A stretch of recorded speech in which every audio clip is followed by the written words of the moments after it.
A couple of things from the sentencing hearing come constitutional challenge for Police Constable James Forcillo today.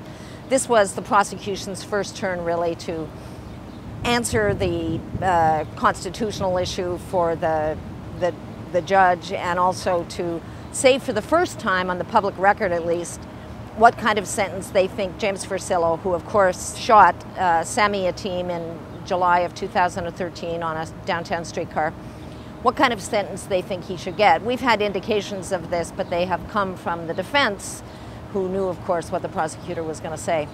So Prosecutor Ian Bulmer told the judge that Forcillo should go to jail for between 8 and 10 years. He said in a fairly ringing address that police officers should be sentenced really more harshly than ordinary citizens because of the special powers they have to use force, etc.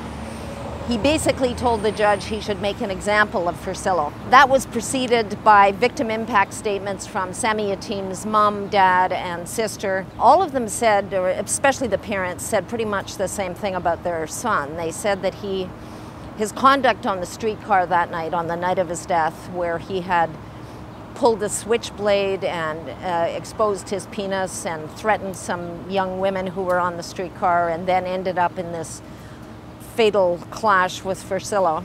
They said that this was unlike anything they'd ever seen from their boy before. He was a shy and really quite private kid. And they too, in their victim impact statements, I think they were reflective of the fact that this is a dignified family and pretty much a shy and private family. So it was moving but not theatrical. They had brought pictures. This is now allowed under the amendments to the Victims Act.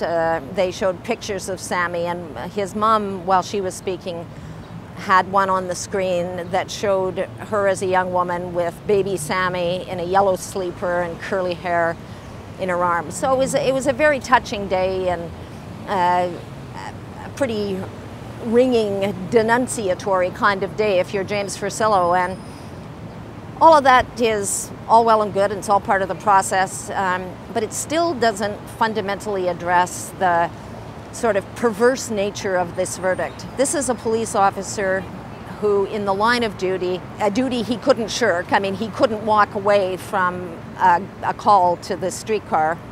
He certainly, in the jury's verdict, the jury acquitted him, remember, of murder charges, and yet convicted him of attempted murder, and that's the charge for which he'll be sentenced. And it's an understandable verdict, I suppose, and in that I think the jury wanted this police officer to suffer some consequence, but didn't have the heart or the will to convict him of murder. But it's really perverse because the lawyers are talking as though this were an attempted murder, and an attempted murder by definition is an unsuccessful murder, but this was a successful attempt murder, if you like. So it's really weird, and it's also, I found it a little jarring to hear the actions of this police officer described by the prosecutor as, excessive, gratuitous, unreasonable gunplay.